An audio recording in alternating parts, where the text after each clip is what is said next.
জিয়াউর রহমান ও সাবেক প্রধানমন্ত্রী বেগম খালেদা জিয়ার পুত্র বিশিষ্ট ক্রীড়া সংগঠক মরহুম আরাফাত হোসেন কোকো এর জন্মদিন উপলক্ষে কেরানীগঞ্জ উপজেলা দক্ষিণ থানা শাখা জাতীয়তাবাদী দল ও অঙ্গ সংগঠনের উদ্যোগে দোয়া ও মাহফিলের আয়োজন করা হয়। এ সময় প্রধান অতিথি হিসেবে ছিলেন বাবু গয়েশ্বরচন্দ্র রায়, সদস্য জাতীয় স্থায়ী কমিটি বিএনপি।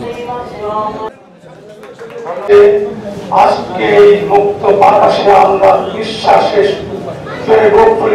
নিয়ে কথা বলতে পারছি, এই জন্য মহান আল্লাহর কাছে অশেষ কৃতজ্ঞতা জানাচ্ছি। যে সমস্ত শহীদের রক্তের বিনিময়ে আজকে আমরা মুক্ত বাতাসে কথা বলছি, সর্বপ্রথম সেই ছাত্র জনতাদের শ্রদ্ধার সাথে স্মরণ করছি এবং তাকে আত্মার বাধ্যতা করছি।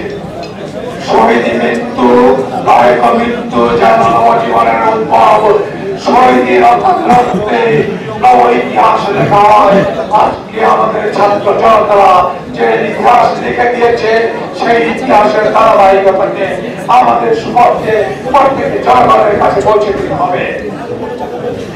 আজকে আমরা যার জন্য অনুষ্ঠান করছি সে আর কেউ নয়, আমাদের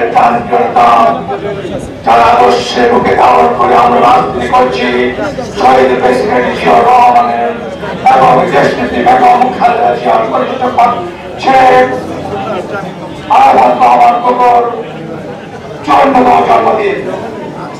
কিন্তু আজকে ভারকান্ত মানে আজকে আমরা তার জন্ম থেকে ভোগ করছি।